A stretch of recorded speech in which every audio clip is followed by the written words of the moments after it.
There we are. Wow, we did it. We've Live, are we conquered it. live? We've conquered every fucking challenge that's ever been thrown our way because we are geniuses, and that's because this is episode 2 of Wratt Starr Bazaar featuring me, the host, and my good friend here, Garrett.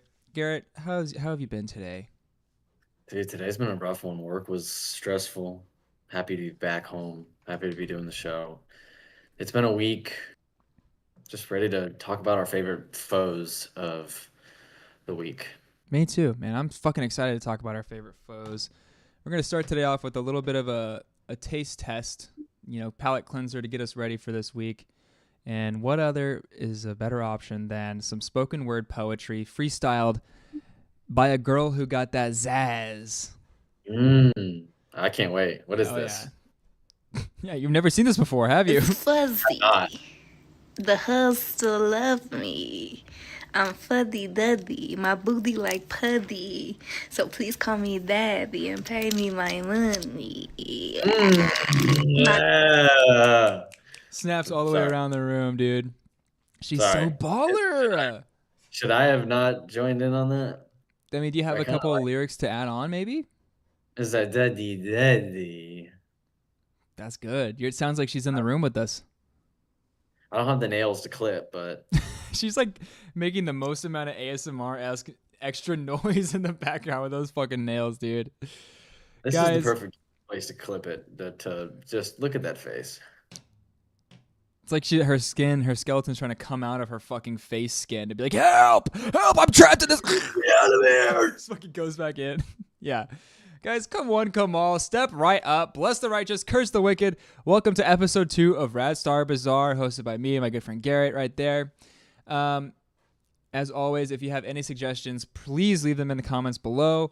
Leave a like and subscribe if you hate us, and then also do the same if you love us. We'll figure it out. We'll figure it out. So, on We'll today's try. episode, we have a lot to look at, a lot of one person specifically, but it's gonna be a stacked episode. We have Karmic X live Cryoke, where we're gonna see a grown man cry multiple times back to back to back, but he has the wherewithal to keep going. It's a story of trials and tribulation and pushing through. We have Jerry Banfield telling us that his kids are immune to the divorce and how he is God. That's a verbatim quote. 2 different videos we're gonna see. I am God is what he says. And as he tries to take over AA and rewrite the rules of recovery, so we're going to see how that goes. Beautiful. Yeah, but before we get all of that going, guys, we have our first sponsor segment of the entire show ever. All right, this is really exciting stuff. Today's stream is sponsored by Kelly's Kennels. A local kennel designer has opened her workshop to the online market, and we are really happy to say that we were some of her first people to have custom-made kennels done by Kelly. It's an honor and it's amazing. So Garrett was the person that she reached out to because she knows that he's a kennel fanatic, and his was in the works with her. Or sorry, he was in the works with her for months to get this thing like sorted out just the way he needs it. And it has all the things he needs for daily activities, daily needs. It's just phenomenal what she does for people. So Garrett, elaborate a little bit on your experience in the process of formulating your kennel. Yeah, so some would think that, oh, Garrett, you're getting your kennel for your dog. No, no, that's for me. So pretty much the whole process was me giving her a phone call after she had left me an email. She actually reached out to me and I called her back. And she was just like, "Hey, we have this offer is a 50% off your kennel. Now it's only for me, and maybe if you're nice enough, you might be able to get one too." But it's really just as simple as going there, meeting with her, and getting your size fit. So get inside of the actual kennel itself. We have a picture And here of you in that kennel with what looks like a oh, lovely partner as well. wait, somebody took a picture? Yeah, yeah. I was gifted it by a Dark Overlord princess. She would not do that. I'm looking at it here. I mean, it's a very spacious kennel. You have room for upwards of 2 people, one canine, one human in there. That's not me. It looks like That's you. don't look at my feet, okay? I'm pretty sure This is the that. type of thing. And the poor dog actually usually sleeps in the bed, but actually was forced by Dark Overlord Princess to get in the kennel with me. Oh, that's so fricked up. My kennel. That's my freaking kennel. I mean, freaking kennel.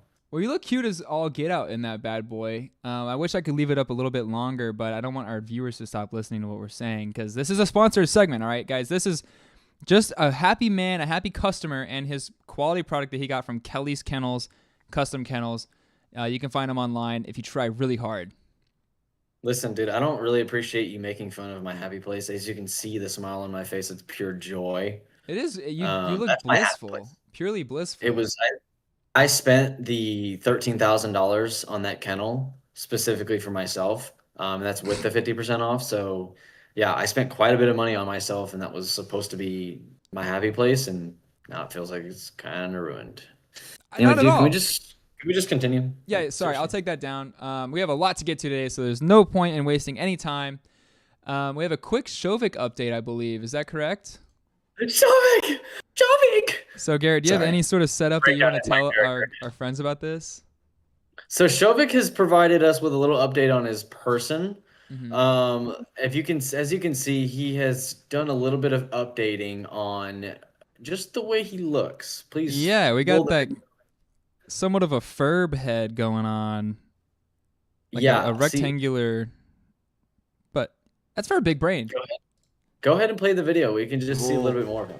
Time बुरा था मेरे भाई, पर अब बुरे नहीं है दिन, और तू रोज प्रोफाइल तो ओपन करता ही है, साथ में ये भी गिन 1 2 3 done done done done done done done done done बजा दे।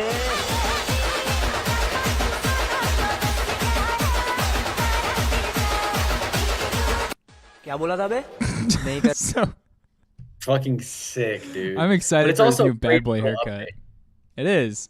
Yeah. No You can one. prepare Sorry. for his cool new haircut. He's starting from scratch. That's true. No one expected that Shovik will reply to negative comments on his own style. Shovik ignored negative reviews and shut everyone's mouth with his confidence and attitude. Dude, he's so fucking sick. I love people who are never affected by negative comments love to tell people how they're not affected by negative comments. Yeah. It makes me believe it. It's true. And he looks fucking awesome, if you ask me. I think he looks sick as hell. He looks so fucking cool. So, And just this angle of him really brings out the jawline. And why not start from scratch with your hair? Why not?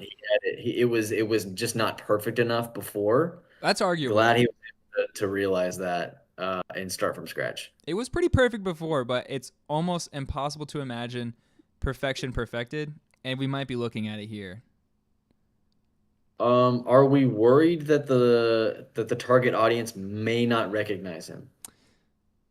They might not. If you know what target audience I'm talking about, their brains might not be fully developed to be able to realize, oh, that's actually Shovik. Yeah, like object permanence and like facial recognition is something that I mean, facial recognition is pretty early on, but object permanence doesn't really stick around for a while. And with his, audience that he's shooting for, changing the hair, you might just, you see videos of babies crying when their dad shaves their beard off. They don't know what the fuck to make of it.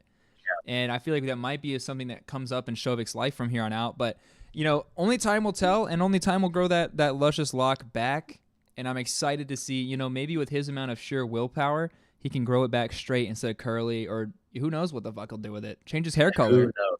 Who fucking knows? We didn't expect this. We did not expect this, so who knows what to expect with Shovik going forward. Expect the unexpected with a brave, one-of-a-kind talent like Shovik himself. Oh, and before we let him go, let's just do a kid Shovik. All right. Ready? Count us down. 3, 2, 1. Shovik! Oh, God. It's like I'm really there cheering for him on the streets of Mexico. Feel like I feel like I'm in the streets of Mexico in an AI video. Okay, so, all right. Quick Shovik update is over, guys. We're going to move on to Karmic X Live. And I do have a little bit of setup, but I think that this clip might speak for itself a little bit better than anything I could say. So we'll just go ahead and drop this on your lap really fast. Took me home.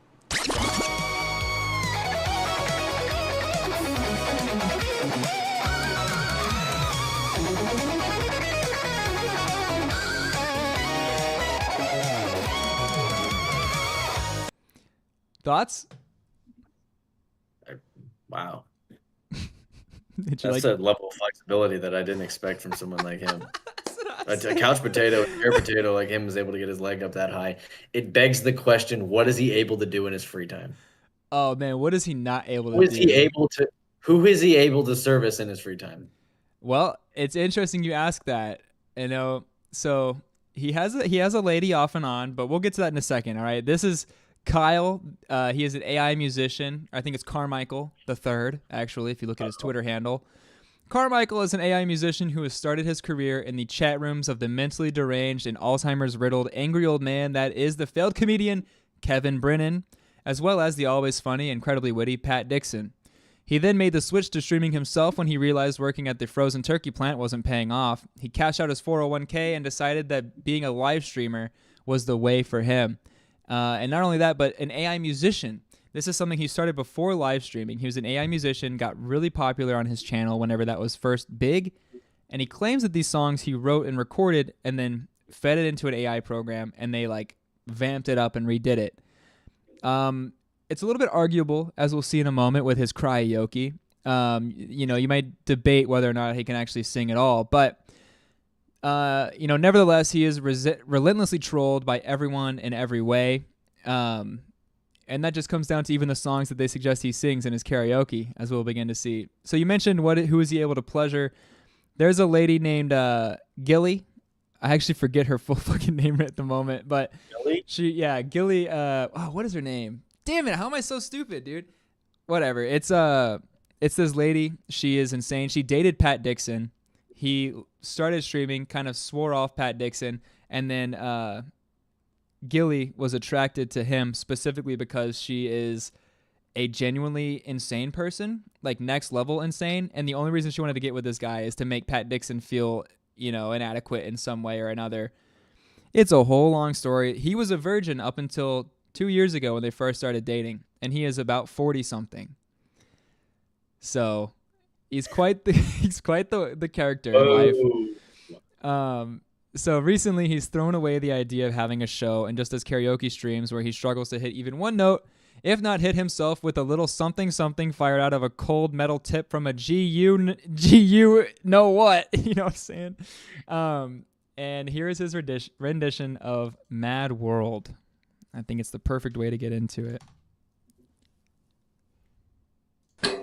Thank you, Doom. I ain't giving you motherfuckers anymore. Hey, Doom's watching. Let's clip this. Doom's the clipper. Thank you, Doom, yourself, for clipping Doom. this. Go I have to say fuck thank you. yourself. I also get mad. Thank you. Gary Jules for rendition of Mad World, Karmic style. Oh, yeah. Karmic style. Wow. Smoking inside. Yeah. Watch his demeanor change.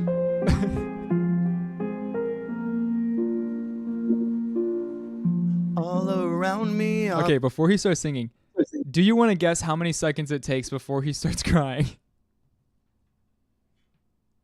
Oh, shit. Or before he has to 30 take seconds. his first break? All right. Let me start a stopwatch. 30 seconds. I'll start a stopwatch and we'll see how close. I think I can't say because I've already seen this a bunch of times. All right. Okay, then don't say it. Yeah, I want to stick with my guess of 30 seconds. All right, I'll press play and start this timer. Let's go. I'm really hoping that I'll... faces, worn out places, worn out faces, bright and early for the daily races, going nowhere, going nowhere. Their tears are filling up with glasses, no expression, no expression. 30 seconds has passed. At my head I want to drown my sorrow.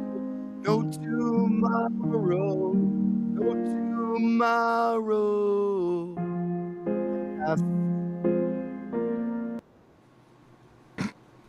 One sec. So he made it that far. He made Dude, it the way he said 46 1 second. seconds into the song before he had to leave. So close. Dude, I was so close. I'll give it to you because under a minute is a pretty impressive guess to get, you know. Oh my God. So he got to the no tomorrow, no tomorrow. Tears are filling up with glasses, which is not right, but you know, we'll give him a pass. And then he had to step away for a little time. 1 minute. So do you want to guess how long this next little gap is until he comes back? Or until he please. stops singing again? Better not be longer than 30 seconds. He better have collected himself within 30 seconds. I'll lose my fucking mind if it's not that. Okay. A grown man needs to. You got to be able to, you know, regain your composure within 30 seconds. If it's within 30 seconds, you know, he's got my respect. That's a hard song to be able to sing. I cried in my head watching him sing that song. So go ahead and play it. Oh man, I'm sorry to hear that, Garrett, dude. And I hope that he's able to beat the 30 seconds. All right. Just wait in silence. So weird. He's like, ah! Ah! On the other end of this. Like, All right, I'm back. Ooh, that's a manly 12 seconds right there. Hey. That's impressive. Come on. Wait. Was it clipped though? I don't believe so. It seemed like it was an instant he's back rather than. Oh, was it? I mean, this was a clip from the live stream. The more important thing I'm trying to time is the amount of time between when he starts singing and when he has to stop again. That's what I'm really impressed with. So we'll see. What is your guess on this next little chunk? I think a good 15 to 20 seconds. He's probably going to have to explain himself maybe. Okay. All right. Once he starts singing, I'll start the timer on my end. All right. Okay. Anyway, let me just rewind it just slightly. He's blinking a lot. Tears are flying right now. What's he doing? I think he's gaining composure again. He looks like a 4-year-old and oh my gosh. 0. I'm the back. answer is 0. Sorry. He didn't even Watch start Donnie again. Darko. Say what? He didn't even start again. No. So his explanation for why he's so sad is fucking hilarious. Here, check this out. I watched Donnie Darko a couple months ago again. I haven't watched it in like many years, and ugh. What does that have to do with Donnie it? Darko? Yeah, I've never even seen Donnie Darko. But Donnie like, Darko. I have no idea. And it's the end of Donnie Darko has something to do with it? I don't even know, dude. I've never seen the movie personally, but Yeah, go ahead. Sorry. no, yeah, go for it. I mean, that song does play in the end of Donnie Darko, I think, but Oh. I don't think it's that sad of an ending. I mean, the movie is more sad. The song is more sad than the damn movie, I'm assuming. Like, Yes, the song is absolutely. treacherous. I almost teared up to this the first time I heard it as a little 8th grader. And I guess that maybe There's puts... no way. Oh, There's dude. no way that this song is the example or the excuse that he uses that he cries twice in the first minute. It's because he watched Donnie Darko, dude. He watched it recently. Donnie Darko really hit. It's got his heart tied real tight. Oh, yeah. All right. I'll set the timer up again for whenever he comes back. Really, like, wow. It was a little, brought me right back to it a little bit, so I had to step away. Okay. Keep in mind, he's single from his girlfriend, who is absolutely terrible for him and anybody else, but it's the only girlfriend he's ever had, so he's desperate for that love again. Let's do this. So sad fucking tune. If you watch Donnie Darko, people, holy fuck. Nope. No. It's so fucking tragic. Holy fucking shit. He's shakily No. If drinking you that haven't watched it coffee. before I suggested, it's fucking crazy. He's by the way, he quit weed, he quit alcohol, and he quit painkillers, and now he's addicted to coffee. So you'll see him like The best of all four, I think. You know, praise be. You know, Yeah, good for him that definitely. that coffee was what he ended up with. I guess better than the alternatives. Definitely. It's so funny how he talks about it, though. That's not in this clip, but maybe another time we'll talk about that. Crazy concept for a movie. He sips it like he's packing But it in yeah, his just fucking... Like he's packing it in his lip, Yeah. like he's storing it. He's trying to get it in his gums. Yeah, he's like making sure his teeth get all of the sensation of the coffee. He keeps the grounds in it, so when he's done, he can chug the grounds and pack a little lip of that shit for later. And Watch then it. spit it back. He Disgusting. I'm not saying that anymore. can smoke a Play the cigarette. video.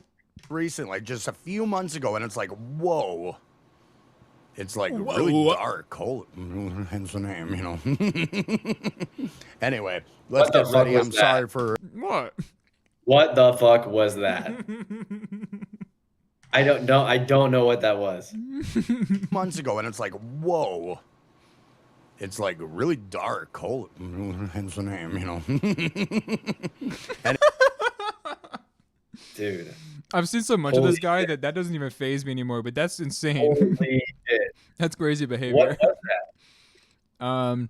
A little bit of kratom mixed with a little bit of I bet it was. alcohol withdrawals. He did do kratom. He Yeah, did. it had to be. That was meth stuttering right there. That was the murmurs of meth. I wouldn't doubt it. Okay, a little bit of lore drop on this guy. He grew up in like the most rural Minnesota you could possibly fucking be. He never had a chicken sandwich until like this past year. So Really? yeah, he grew up in butt fuck. Now he lives in the front yard of his parents' house in a mobile home that he bought part of his cashing out his 401k. What job did he have? That he had Turkey he was plant. He was a frozen worked turkey at a turkey packeter. and he said, "Oh, that was real." I'm not Dude, I joking. genuinely thought you created a fucking bizarro fiction story. No, that's how fucking weird this guy is. That's all real. I didn't joke about any of that. That was all real. All his backstory is real.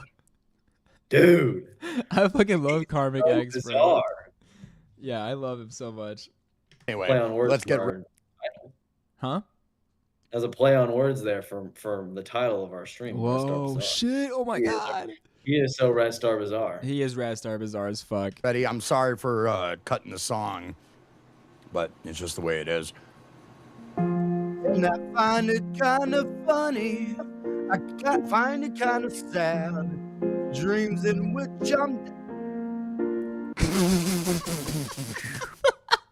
Dude, that was 10 seconds. That That was 10 seconds. It was 10 seconds. Dude, he might as well give up on this fucking song and just refund the $5. I know he wouldn't do it. He does not seem like the type. But dude, you give up on it. Donnie Darko must have hit him so hard that he just cannot fathom this song again. There's no way it's Donnie Darko. It's the girlfriend. Was he dating the girl at this time, or had they been? No, broken up? they broke up. She's crazy, so she's just playing this poor guy like a fucking pawn in her grand game of chess. So we'll have to talk about her at some point, but she likes to try to threaten lawsuits, and it's not something I'm really interested in. You know, they don't understand that you can poke fun at someone, what they do on the internet, without it being fucking bullying or something worth a legal lawsuit. So, but yeah. He was broken up with her just for a little over a month or two, I want to say. I might be wrong on that. Right. Fuck So it me. wasn't the breakup that was a month old. It was the Donnie Darko movie from 3 months ago. From months ago. It could have been half a year ago. He never said. He said, I watched it a few months ago. It could have been in fucking January. He watched Donnie Darko. Dude, Donnie Darko hits everybody the same, and he's just the proof of it. Oh, God. I'm sure if we tried to sing this song, we'd be right there with him, brother. Fucking brothers in even ask. arms. Don't even ask. Also, you may notice down here at the bottom, it says no female songs. I did want to talk about that. No female songs. Yeah.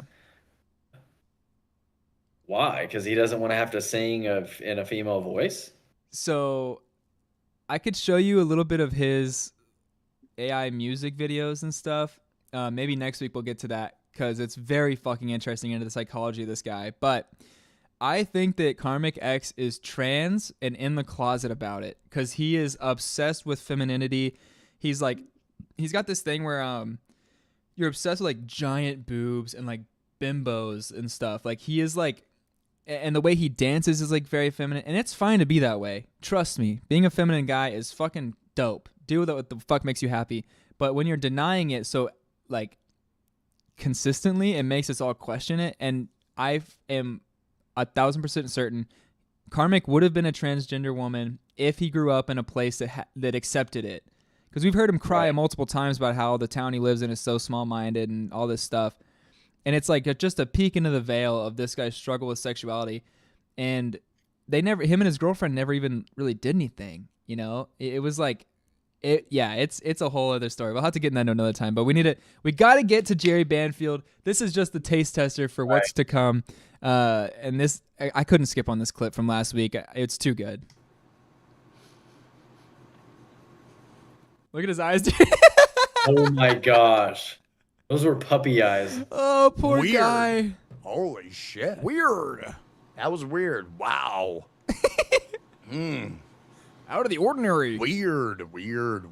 Sorry. I'm sorry, everybody. I don't know. I should add, he's also obsessed with being a man from the Valley of Men. Only a man can do this like a man. Yeah. I'm a man.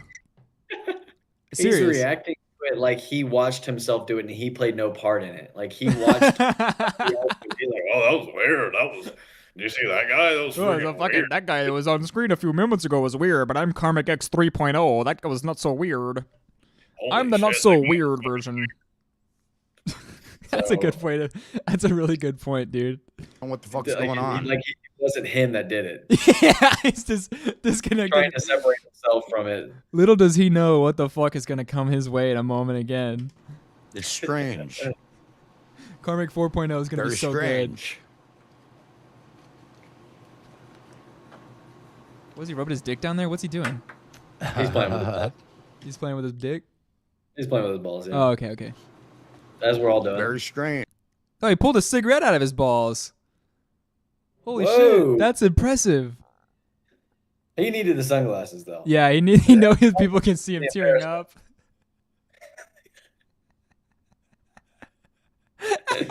What the fuck, dude? Change what's going on. Holy fucking shitballs. He also says words without thinking I about. am so sorry. He Pete. talks like one word ahead. He only has the next word planned, and everything else is free flowing, which makes his when he goes on a rant, it's fucking insane. The way he like finagles words out of his ass and makes them, he shoves the wrong puzzle piece into the wrong part of the puzzle, but somehow it fits in his brain. PDXWS. Ugh. I am so sorry that is going tits up right now. Tits? Okay, here we go. Let's try it again.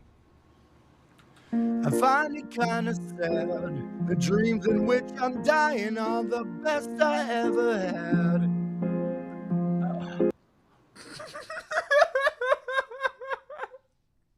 He can't get through that line. Dude, there's 2 lines he couldn't get through. And he He started could not over. finish 2 lines in a row. He started over to the dreams in which I'm dying are the best I've ever had. He did that twice now, and he can't get through it. Wow. Dude, this song must just kill him. No, Donnie Darko. Donnie Darko. Donnie Darko, excuse me. Donnie Darko must kill him. Not the song. Not the girlfriend, not the song, Donnie Darko. Damn, he's gonna cry. Holy shit, dude. We're going to start seeing tears leak from that. And he's gone. Trev it up. Did you find it kind of my funny? gosh, dude, Maybe Andy's even so sad. bad. Dude, we have a Hate your song. commenter. Trev it up is here. We have a fucking viewer. Trev? Trev, is this Trev? Is this Trevor 1? Holy shit. Do I find it kind of funny? Do I find it even kind of sad? I do find it kind of sad, dude. I feel bad for my boy Karmic. Of course it's sad. It's sad, but also funny. Because it's Unfortunately, sad. it's horrifically funny. It's Yeah. scarily funny. I had a weird fucking deal. Okay, it's like coming back. And I don't want it to come back. I'm just trying to get through it. Yeah, I had a weird Hi, Trevor 1. deal We miss you. We love you. over the years, and it just came flooding back, and I'm sorry. And that's the beauty of fucking music, if you ask me, dude. Yeah. Can unlock something you thought you were over, and it hits you in a brand new way, man. It's beautiful. Fucking beautiful. We thought he was the laughing stock of this video. It turns out it was us. It's us. We're laughing at a guy It was who's flipped on our heads. he's emotionally stable and emotionally got it figured out, and here we are laughing at this poor guy. I from am the really Valley of sorry. Men. It just came flooding back, and I was like, what the fuck? Holy fuck. Jesus Christ, I'm destroying this fucking request, man. I'm sorry. No, there was some tough shit. Tough shit. Let it out, Karmic. Tough Little shit. Carmichael. Tough shit. Oh, fucking Where I shit. was really down on myself and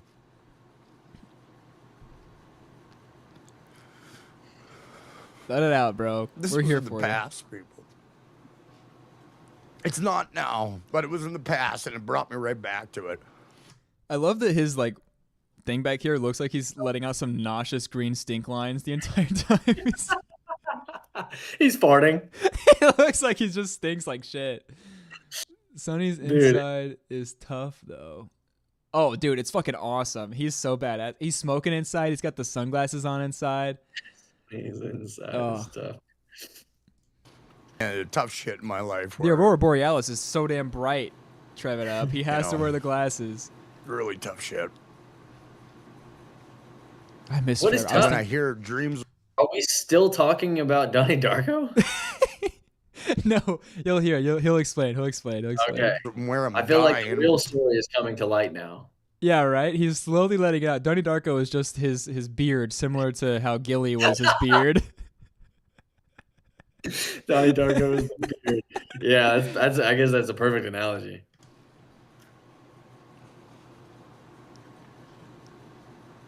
The AC silence. Yeah, I've had it tough. Being alone for so many years, it just comes flooded back. It's so fucking sad and funny as Wishing fuck. I just didn't exist anymore. Oh, come on, I've had those Carmichael. problems for years, and I can't fucking shake them. I had those problems for years where I was just like, I can't be a bother to anybody. I don't want to be a bother to anybody. And then you start developing these problems. You start thinking to yourself, So I would feel more bad if he didn't cry on stream all the damn time. This is like nothing out of the ordinary. So this means basically nothing. Yeah. Gotcha. Okay. He'll go on stream and confused cry a just little to bit. make some money, dude. I was not fully aware of his history. If this is a reoccurring thing, Oh I yeah. mean, what are you gonna do? It's all the time. All the damn time. All right, we're gonna try to get him through this Mad World song and then we'll move on to Jerry Banfield, but it's definitely worth sticking through. it's like maybe if I wasn't here, I wouldn't be a problem anymore. I thought that so many times. If he wasn't there, his town's population would be 13 instead of 14, dude. That's big fucking changes statistically. And when I read that line, I just don't, I feel like it brings me right back to that moment It's the magic of art, when I was man. by myself. AI musician discovers the magic of real music and art. When something has soul, it actually can move you. Unlike his fucking, what is it, Plastic Ride or Plastic Bull, where the whole song is about a girl using a vibrator. Like, he's like, wait a minute, when I hear someone talk about their struggles with emotions, it starts to make me feel a certain way. Arr. And I had nobody. Say what? As he farts, you can see. it in the Yeah, background. consistently letting out nasty farts. And I just gave up on trying to start a life with. Trevor Up says, SMH grow up, man. Clip farming, trying to use all three appeals of the rhetorical triangle. You took the genius words right out of my mouth. If I was a Oh, genius like Trevor Up, that's exactly what I would say. That sounds like a college graduate to me. That sounds like a genius college, beautiful college graduate. Dude, he sounds like Beautiful. this guy that was on a college radio station I used to listen to back. Whatever. Maybe it's different. It's got to be a different guy. It can't be him. It Can't be him. Can't be him. Anybody.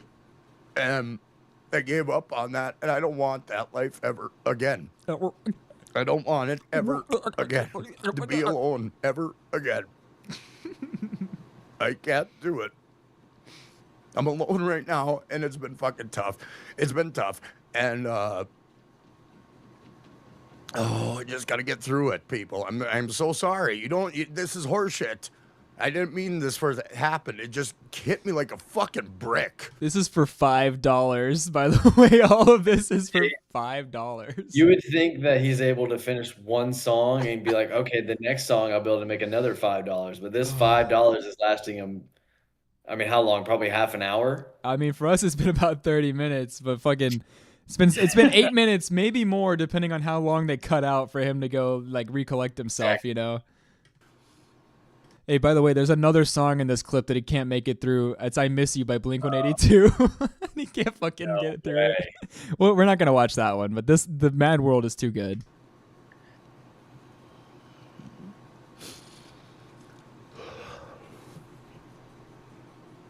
Holy fucking shit. This is the first. Huh? He talks like he just learned how to swear. Yes. Holy fucking shit, what the fuck? This is tits up. What the mother heck? What the fucking mother? What the motherfucking fuck? Dude, he got banned off of YouTube for antagonizing his viewers by threatening to like, I'm gonna cut your balls off because you don't even need them. You're not a real man, you see. Like, his channel was flagged for threatening viewers and it was taken down because of his cussing towards the audience and shit. Oh my god. So funny. So this is from Rumble. This is the first. I should have worked it into the song and made it really pathetic. Shit. Anyway. AI musician motherfucker. You have slayed me with this request. Holy fuck shit. Fucking shit. I gotta wrap my head. See, people? I yell and I carry on and I get a little Arr. It gets my mind off of this fucking feeling. Trev It Up says, I think this Karmic guy deserves a Boscar, Wratt Starr Bazaar Oscar. Oh, wow. From the Wratt Starr Bazaar show from his fantastic method acting. He does have really good method acting. It's almost as if a pirate was born in Minnesota is kind of his method acting I think he's going for. We have Trev It Up claiming this is a full act.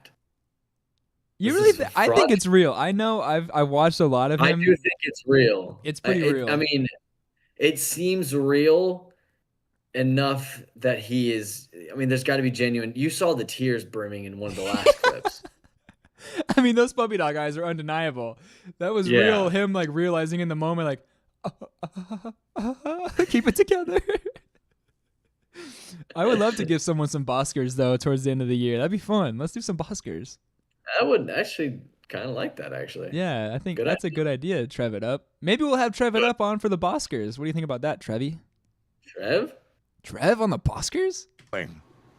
Makes me feel a little God, I bit fucking more love of a Trev It human Up, dude. I being love Trevor. alive, and makes me feel like I'm invested in the rest of the world, and I get aggressive with my ways. What is he saying? The way I carry I have no idea. myself. Genuinely, what is he? That's what I'm saying. He said. This is all one long run-on sentence. He I don't talks know what he's talking about. one word ahead. He has the next word planned. And as soon as he's saying that word, it's the next word. It's like you're building the railway as the train is riding, and it's one fucking like railroad tie ahead of it. Yeah. Just to keep my There's no path. No, There's no path. Man. This is so bad. no, not at all. feeling this No path. fucking pit of goddamn despair that I put in my fucking world. And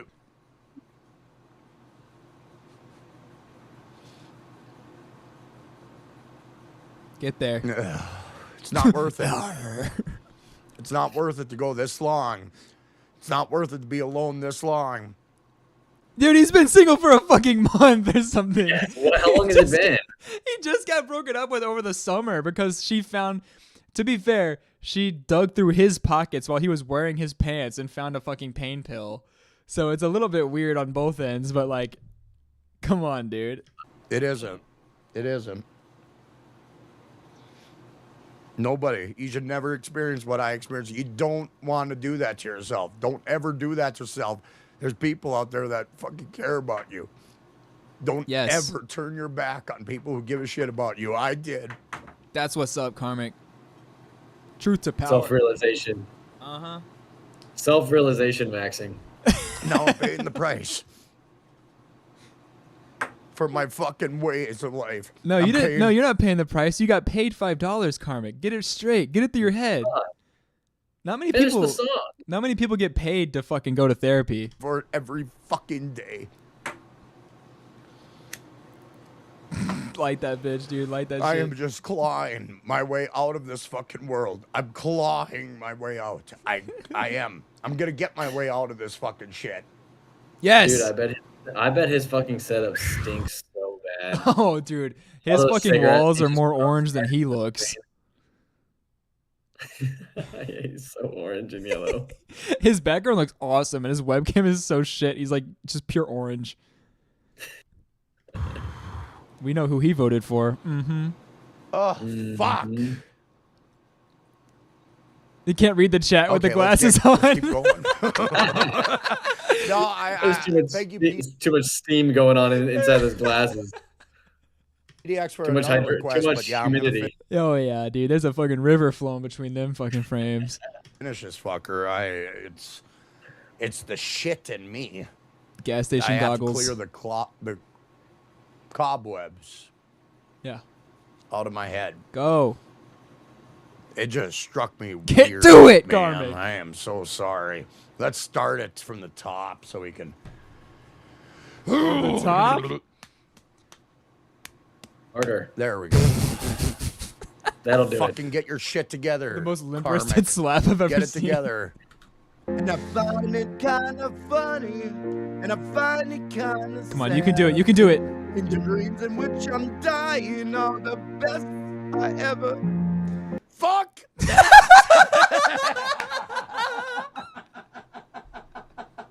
Squash! I fucked Oh it my up. god, dude, give it up. Give it up. Stop this. This is insanity, right? Doing the same thing, expecting a different outcome. Refund that fucking $5 and give up on this song. This is the best $5 you could ever spend. This is the longest $5 he's ever worked for. Holy shit. Holy fuck. You're 100% right. Damn it! Best. I find it hard to tell you. I find it hard to take.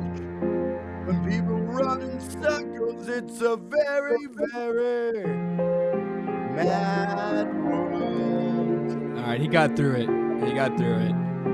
Mad world. And I am sucking. Great job, Karmic. Thank you so much. Karmic. Whew. It took him a battle. It was a battle to get there, but he fucking got there.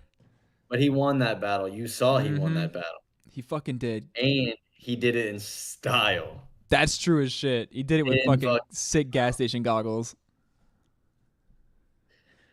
Oh man, what a fucking awesome clip that was, dude. Yeah, All right. it makes you want to cry. It does. It makes me want to cry for Karmic, bro. I feel bad. But even better, so we've seen the depths of humanity. We've seen someone at their lowest. Now let's see someone at their most manic, highest, godlike level you could possibly reach. This is Jerry Banfield. This week has been a crazy one for Jerry. So as we know, Jerry used to be a cop. He cheated on his wife with a dispatcher.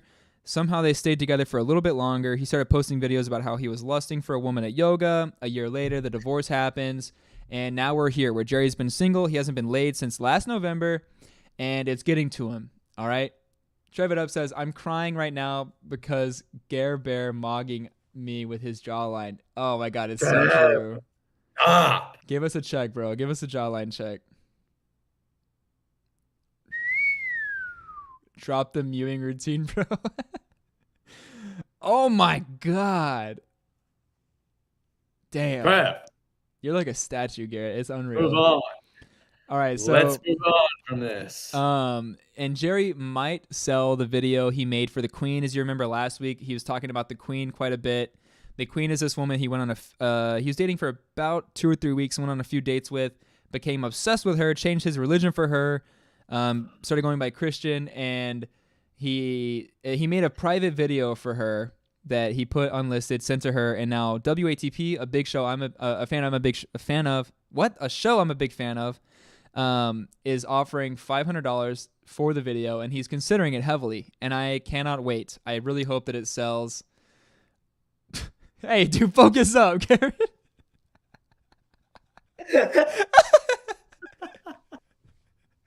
Sorry, bro. No, I'm kidding. Okay, so before we get into the real madness this week, this is going to be the bulk of our stream today, and I am so fucking excited. I cannot wait.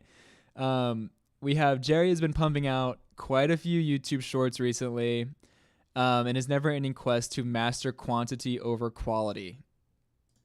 So I know that you've been really excited about some Jerry Banfield nonsense. I have been over the fucking moon. The with week this. I told my kids I was getting So this is called "My Son Summed Up Our Divorce in One Sentence," and I'm just gonna let it ride all the way through because it is powerful. divorced. My son, who was 7 years old at the time, he ended up writing this story in his classroom talking about his life. And there were a couple of paragraphs talking about everything else, and then just a single sentence about how his parents were getting divorced, and it was sad. This was a nice reality check. Like, us getting divorced was not a huge part of his world. It was a little thing he was thinking about and felt sad about, but the rest of his world was much more important, and that's what he was focused on. So I think it's ridiculous when people go back and say, oh, my parents getting divorced ruined my whole world. No, it didn't. That's a story you're making up today to rationalize why you're not paying attention to how your life's going right now instead of blaming and continuing to live in the past. So we're both products of divorce. You know, Yes. one of us is more recent than the other. Yeah. You know, I'm at a stage where I do feel like divorce did not affect me. It happened very recently. I was an adult, and if anything, it made things better. Garrett, do you think that if you were 7 years, I don't know, I mean, you don't have to say specifically, but at your age when the divorce happened, did it affect you in any way? Did you feel unfazed? No, it didn't. I was 14 years old. Mm-hmm. It didn't. Why? Okay, we can keep talking about his video, but no, it didn't really have an effect on me. Okay. It was a thing that happened. You know. Yeah. Things happen. Yeah. Now, as a 7-year-old, do you think you would have that same conclusion? No, I would not. Exactly. My life would end at that point. Exactly. Your childhood's over. You have to grow up now. Shit's real. Everything is a lie. Your family's love is fucking farcical. Like, it breaks everything. But apparently, because you wrote a story in school and then completely unrelated, my parents got divorced and it is sad. That's a cry for fucking help from a kid who's not getting any at the fucking home life, dude. Holy shit. And he sees it and goes, well, I'm doing perfect as a parent. My kid's unaffected by this. Go Jerry Banfield. You can see by my fucking sparkly shirt. It's the Stupid-ass J-Dog. shirt. Dude, he's getting philosophy from his 7-year-old. Uh-huh. This is philosophy that he's getting from his 7-year-old. He's like, oh my gosh, my child is more developed than most adults. And he's like, let me preach it to the nations. Oh, God. And what do the 13 comments have to say on this? We could, yeah, I did not look at this actually.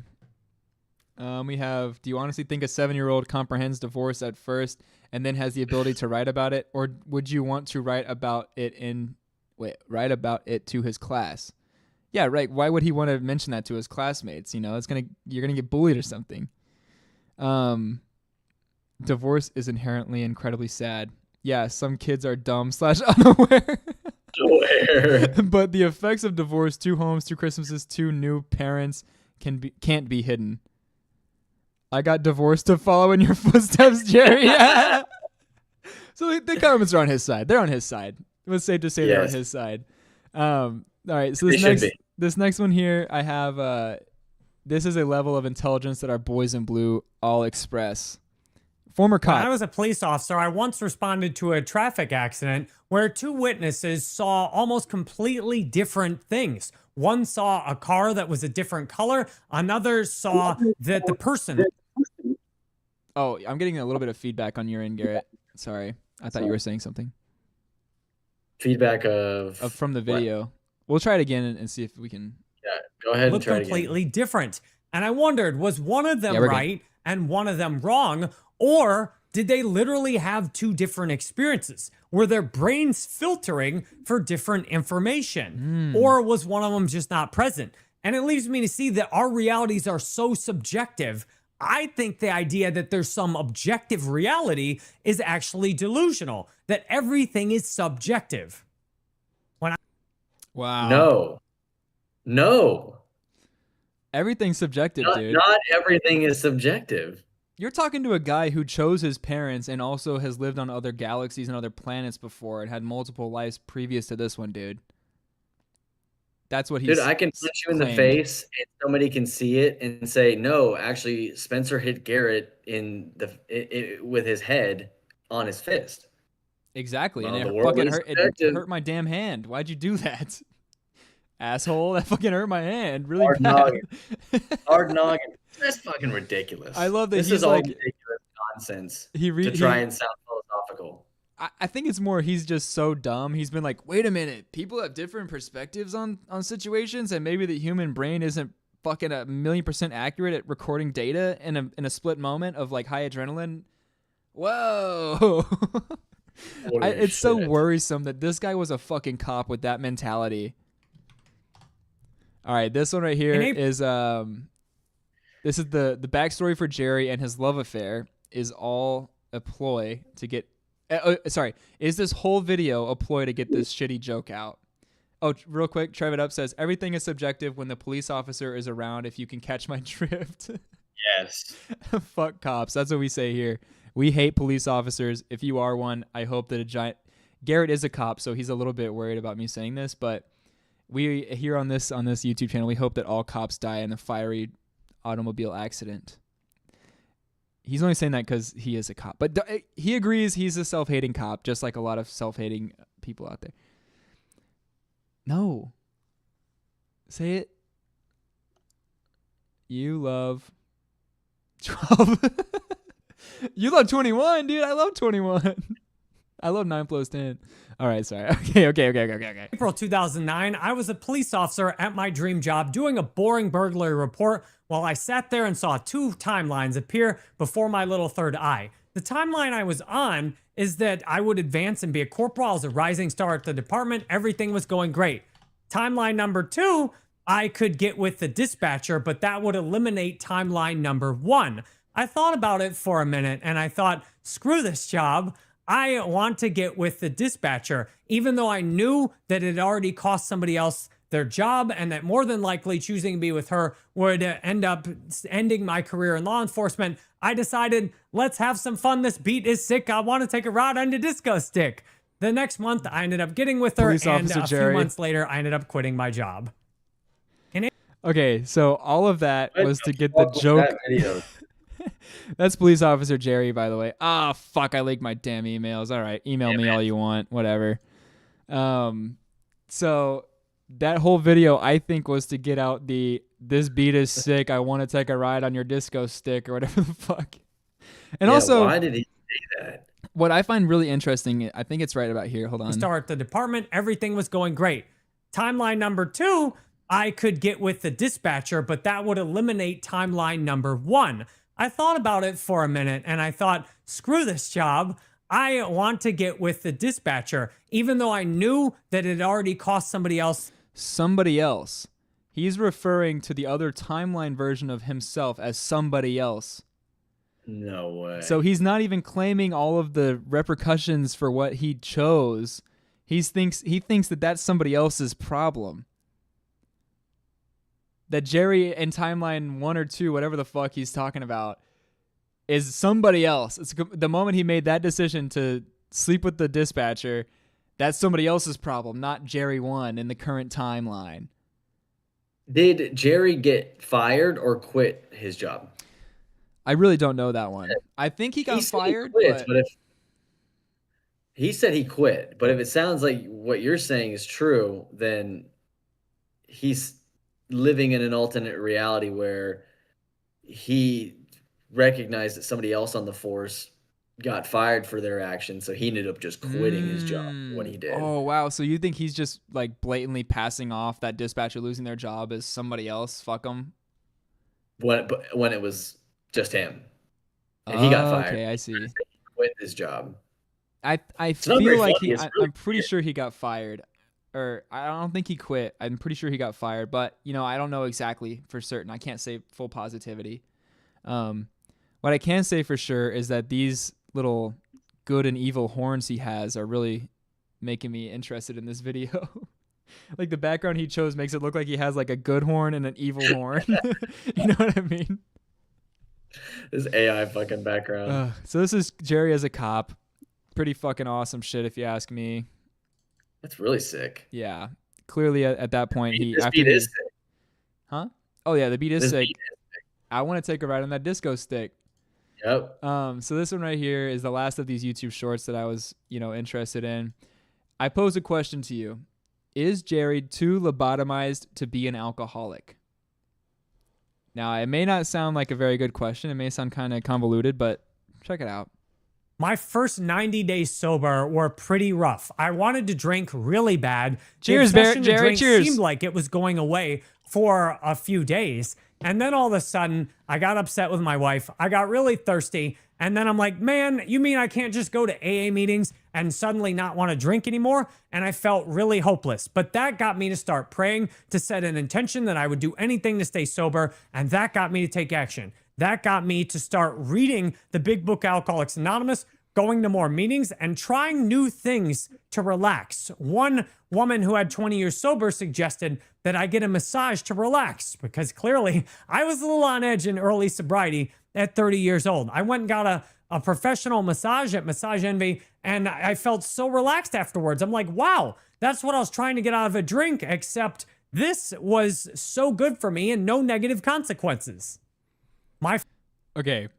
Now look, I'm all for people figuring out their sobriety in whatever way they need. But there's something about someone who claims to be an alcoholic, goes to get one massage and goes, wow, this is everything I wanted out of alcohol. Perfect. I don't need alcohol anymore. It's like, Yeah. are they too cured him low of his functioning? alcoholism. Is he too low functioning to be a real alcoholic? Like, is he too stupid to actually be an alcoholic? Maybe he is an alcoholic, but he's so dumb that he's like, okay, all these benefits of, being on alcohol. I feel funny. I feel light. I feel fucking, whatever. Oh, this massage did all that. I feel fucking awesome. I feel better than alcohol. Fuck drinking, dude. I want to get a massage every damn day, which he does do. So maybe there's something to that, but I don't know what really else to say about this. It sounded great until it was like, oh yeah, the massage cured his alcoholism. Were you really that bad if one massage was like enough to just fucking flip your switch? that's what I'm saying. I and it's a question that's been posed before on WATP when they cover this guy, because that's, of course, where I discovered him. Is he like truly an alcoholic, or does he like the attention? And I think we find the answer later on in today's episode, where I mentioned earlier that he has rewritten what is AA. He rewrites the rules for it and makes a grandstand. And we'll hear him talk. That's what came out today. He talks about how he went to AA that he used to go to, and it's a very interesting series of events that he's bragging about, and almost like I don't even have the words for it. The actions speak for themselves. But we'll get to it, I promise. Right now, we're going to get into winning the dating game is starting to scare Jerry. He's a winner. If I already... Whoop. I'm Jerry Banfield. It's August 16th, 2026. This is my daily vlog as a full-time YouTuber. Way too real, raw, and authentic, and something no woman that's dating me should watch before we get significantly invested in each other. And I'm thinking of that a lot today. Okay, so I got that 15-second little clip because in the past, Jerry has made these videos, and that's what happened with the Queen. She saw his YouTube videos and was completely horrified by what she saw and was turned away from him and unattracted to him in all these different ways. So he has this like precursor at the beginning of his videos where he's like, if you're a woman who's dating me, you should not be watching this at all, because I'm going to talk about all of my insanity and all my bullshit and all my psychoactive fucking mental illnesses on this vlog, and you should not be seeing it. So it's like a fail-safe almost, where instead of, maybe if I'm a girl and I hear that, then I'm dating this guy and I go, why the fuck should I not be watching this? What's he talking about? Is this the real Jerry here? I'm going to watch it even more. Yeah, they're not going to be turned away from the 15-second, what is it, monologue? Is it whatever the little intro monologue, whatever the fuck you want to call it? Yeah. They're not going to be turned away by the monologue that says, oh, you probably shouldn't Watch this if you're dating me. Yeah, no. It's a Maybe genius watch, play. watch more. Genius play. I think. Genius play. I mean, for me, honestly, I'm a rule follower, so I wouldn't. And I just like Oh, so this stared right at here, her sorry, after I should say, this is amazing woman seduction skills. All right, this is him talking about his most recent date where he's kind of trying a new approach to things. she stopped talking and We'll hear what that approach is later. just smiled and I'm like, I can hold the silence. Like I'm okay with not having to talk. It's not awkward. You know, it's nice to be, you know, that's important that you should be able to just sit there and just look at each other, enjoy the view, enjoy the vibe. You don't have to urgently fill the space. And she seemed to like that. We went out for a walk after having some tea, and we ran into each other in the parking lot, which was really efficient. We went out for. Sorry, I let that one go a little bit long. I didn't remember where I wanted to stop it. But he's just bragging about how he would stare at her at dinner and not say anything and revel in the silence. So he's just like on a date being like, the moment she's done talking, he's just blank right down into her fucking soul as deep as he can go with his eyes. And women love that, dude. Women fucking love that shit. The ultimate catch. Oh, This is yes. how you court women. It's And just, sorry. What? this is how you court women. It is. This stare right here. This gas leak smile coming back at you after you say I had a nice day. He goes, so did you have a good day too? Just breathe, cheese breath, breathing deeply in your direction. It's better than Um, Karmic I already cigarette. Dude, fucking yeah. Stale cigarette breath. So this is him bringing up the good times with his ex on the first date with his new woman. So No First way date. he did that shit. yeah, first Play date is it. bringing up the good times. knew, you know, love stops feeling magical and it starts feeling like a calculation. I mean, literally, I sent the exact message in the scrambler that I paid Wait, fuck. contact. I did go, you know, kind of gently go for a kiss, not too aggressively at the end. She's like, well, I no. don't kiss on the first date. And I'm like, you know, My timestamp fucked up. I'm so sorry, guys. some stuff. Uh-oh. She said something like, you know, how the honeymoon period in a relationship was only 3 months. I said, no, it's not. Like, and not at all. Like my ex and I, we had years of a honeymoon, years of just, at least I did. I had years where it was awesome. And I was just so excited to go do everything with her. That's not to say we didn't have some fights, but we resolved the fights. You know, we argued and then got back on the same page and loved each other and were a team. We had years. I mean, I would say at least the first 7 years that we were together were awesome. I love that where he's like, the woman's like, yeah, you know, the honeymoon phase only lasts about 3 months. You know, just general talk about, you know, like, because I'm sure he's love bombing the fuck out of her in some way or whatever. And Right. she's like, well, it only lasts for about 3 months. He goes, oh, me and my ex, it lasted for about 7 fucking years. It was awesome. I wouldn't say that. At least I had the best time ever. I don't give a fuck what she was feeling. Me personally, I had the fucking best 7 years of my damn life, dude. I was a cop. I was getting laid by her. I was getting laid by the dispatcher. Fuck it, dude. I was beating people up in the streets. It was awesome. I had the best 7 years of my damn life. I I miss don't know. my ex. Yeah, right? He totally does. Don't you miss yours? I miss mine. We might get That's to crazy to say on a first fucking date. there's some point. Fuck. I hope that if this timestamp is fucked up, I'm gonna just skip around a little bit because it should be correct. But there's at some point where he goes on about something that really said. I don't want to spoil it just in case, but this right here Right. is Jerry actually. Oh wait, no, I'm fucking this up. This is Jerry saying the quiet part out loud. Damn, I'm a terrible show host, huh? Dude, what are you doing? Or stuff. In the beginning, though, Oh my god, these timestamps she would didn't just fucking get save, silent. dude. Like she didn't like Oh, kiss, not too aggressively at the end. She's like, well, I don't kiss on the first date. And I'm like, you know, that's actually reasonable. We don't know each other. But then I asked, I'm like, and I sent her a text message, and then I really kind of spiraled after that. I'm like, all right, at least in my head, now talking about it, I'm feeling something in my heart. But last night I was like, I'm so in my head. I'm so focused on playing the game. It's like I'm not. Fuck, dude. These got Let me all hit fucked this up. 8:30 yoga this morning. So I went to the 8:30 power flow. I was not in the mood either. He's I rambling for 30 minutes. Yeah, I really wish these timestamps saved because it took me fucking forever to find any sort of something that makes this interesting, and now I'm fucking making it uninteresting by fucking it up.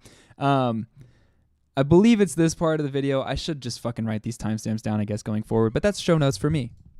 I didn't wake up with the normal burst of energy I have, but I'm like, I dragged my ass to this yoga class, and I did get a smile from this one woman. I should have started. Oh, I should have opened her immediately after that. I can't stand this fucking guy at normal speed. I can't stand this at normal speed. I have to go 2 times speed. Dude, I should have opened her, meaning like you should have like done a cold open or something like that. About like is that like a dating term? I don't even know. I don't think he knows. I think he's talking about ripping her yoga pants off and just fucking open her right up. Probably what it was. I think that's what he's talking about. What an Andrew Tate move. God, I put so much work into these damn timestamps and they're all fucked up. But I kind of spiraled down this morning. I'm like, okay, that makes sense. You had a lot of fun going out on a date for 2.5 hours, then talking to your friend a while after the meeting. Then I talked to my mom, and then, or my aunt, my mom. So, no, maybe not my mom. I talked to somebody else. No, maybe it was my mom. So I talked to all these women last night. Some that I love in their family, some that maybe I'll love someday. And I kind of got really down this morning. And I'm like, I just started feeling, I'm like, can't dating just be heartfelt and fun and open? I don't want to play a game, but I don't want to lose the game either. Like, I want to win the game. I want any woman that I like, I want to maximize her attraction to me. So him talking about I want to win the game is really important for what we're going to see that he posted today. Everything is a game to him. Dating is a game. These aren't real people. The queen has no personality other than the fact that it was the woman he decided is the one who's going to save him or whatever. Oh my God. So I don't know. It's very fucking interesting. I'm so sorry that these are all messed up. And, it's the greatest show on the internet. I'm not going to just go around, like my friend was saying, just be authentic, be yourself. I'm like, I don't believe that will work. I don't believe me going around being all loving and joyful and enthusiastic. It's just going to signal to almost every woman that I'm a desperate, lonely, sad guy. Okay, that's the quiet part out loud. He's like, I'm a desperate, lonely, sad guy. Fuck, I said too much, dude. Damn it. It just revealed my whole personality. And also him saying that like me being myself, being authentic is not going to work. I'm realistically, authentically, I'm a loving, social, fun, light, goofing around sort of guy. I need to quit that. Now, in his most recent video, I keep teasing it so much because it's such a contradiction to this. He goes and we'll see the complete opposite mindset within 24 fucking hours where this guy is like, fuck being positive, man. I'm the fucking king of my own. It's amazing. So we'll let him ramble on a little bit longer. And that's sad because you can see I am very enthusiastic and open and direct in my videos. But I don't believe that approach is going to work with 99% of women, maybe 95. So I'm not going to use an ineffective approach. 95%? That's still very effective. That's very good numbers. Is 97 the optimum effectiveness to shoot for? I don't know. He's just saying shit. And hope that I run into a 1% woman. Maybe I should. But the kids came over, and my ex was going. I've been trying to go to this thing where they have like wristbands on. Oh yeah, so this is him and his ex. You said he's like, still in love with his ex. It's so obvious right here. We'll see him talk about how, this experience and with his ex and her new boyfriend, which she met on a dating app, which is I think why he's so obsessed with dating apps. We'll see a little bit of resentment that's built up here. They have this certain color wristband on if you're single. I've been trying to go to one of these events in St. Pete since May, and it's August. And my ex, her boyfriend invites her to go to the event. So I kind of got pretty down this morning. And I was like jealous. I'm like, man, I want to go to that event. My ex is taking her new boyfriend to it. Like, so rude right now. But I went and took my kids to the It's so rude of her to do that to him. So his ex and her new boyfriend got some sort of event in town where you get a wristband to go to this event. And she saw that they had the wristbands and they were going to go to this event when they were dropping the kids off. And he thinks that it's rude of them to do that to him. It's just... Does he want to go to this event now? Does this make him want to go to the event? He wanted to go beforehand. I guess it's like a way for him. He thinks he can mingle with, other authors in St. Pete or whatever the fuck he claims to be. Of course. Or like other creators and, influencers with 811 subscribers and 30 likes on their video. So he's like jealous as fuck that he's like, he can't get into this party basically. And his ex is going to the cool kids party and he's not invited. Oh my God, that is so fucking weird. park, I played baseball with my son, and then I hit him in the back. Oh yeah, throwing this part's so good. So basically, his kid's a big bitch. he's like, fuck my kid, dude. My kid's a pussy. right now. But I went and took my kids to the park. I played baseball with my son, and then I hit him in the back throwing a pitch. The poor boy, he sees the balls coming at him, and to be clear, my 3-point shots in basketball are a lot better than my baseball pitching. And the poor boy, he sees the balls coming. I didn't throw it that hard, probably 30, 35 miles an hour at most. He sees it's coming. He goes left, he goes right, turns around and hits him square in the back, and he starts crying. I'm like, I'm sorry, son. Then again, boy, you should have moved. So he cries. I walk him and my daughter home. And I'm like, this is great. I'm the dad that walks his son home because I pegged him in the back. And my pitches were so bad, too. Like, he only got a few good hits because they were mostly balls, throwing all kinds of balls out there. So this is fucking so insane to me. He blames his kid for getting hit by his shitty pitching. And then on the walk home, as his kid's crying, he's not thinking about, damn, I feel bad for my kid. He's going, great, I'm the dad walking the kids home that are crying from the park. And he's also saying that it's his kid's fault for getting hit in the first place because he should have moved out of the way from his shitty pitches. It sounded like he was proud of it. I don't know. Maybe if you want to go back and where he's play bragging about it. He sounded like he was proud of it. I definitely, he is ex-cop, so a little bit of sociopathy or psychopathy or whatever the fuck it's called might be prevalent in this fucking insano guy's head. Open and directing my videos. But I don't believe that approach is going to work with 99%. Go to this thing where they have like wristband, and it's August. I'm like jealous. Like, man, I hit him in the back throwing a pitch. The poor boy, he sees the balls coming at him, and to be clear, my 3-point shots in basketball are a lot better than my baseball pitching. I love that he brags about that in the middle of it. Why did he bring that up? Because he's a fucking narcissist. He's a fucking insane person. Absolutely. He is fucking insane. We'll see him in a bit where it is no doubt he is fucking insane. He's on that manic high today, and I can't wait to get to that clip. And the poor boy, he sees the balls coming. I didn't throw it that hard, probably 30, 35 miles an hour at most. He sees it's coming. He goes left, he goes right, turns around and hits him square in the back, and he starts crying. I'm like, I'm sorry, son. Then again, boy, you should have moved. Dude, what a fucking asshole. I'm sorry, son, but then again, it's your fault. You should have moved. He did try to move, but apparently you're throwing like double curveballs that are making him go left and right before it hits him dead in the center. What the fuck is going on? He said he was dodging him like fuck. It was the Matrix. He went left, he went right. Before turning around and getting nailed in the spine. That's just precise. That's Jerry Banfield throwing right there. Oh, 97 to 95% accuracy at about 30 to 35 miles an hour. 30 to 35 miles an hour. Oh, right to the dome. Genius ass motherfucker. He's so smart. So he cries. I walk him and my daughter home. And I'm like, this is great. I'm the dad that walks his son home because I pegged him in the back. And my pitches were so bad, too. Like, he only got a few good hits because they were mostly balls, throwing all kinds of balls out there. All right, and the date from last night texted me. Okay, so right here, we're going to learn about his new method of flirting. And he introduces us to something called the scrambler. And I have a video to explain what that is. But I'll wait till he mentions it. And, a little somebody from his past that we've been talking a lot about and he's been talking a lot about might text him back in the middle of this segment.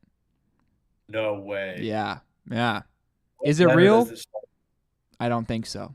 But does it happen? Maybe. I'm testing the scrambler routine on the queen.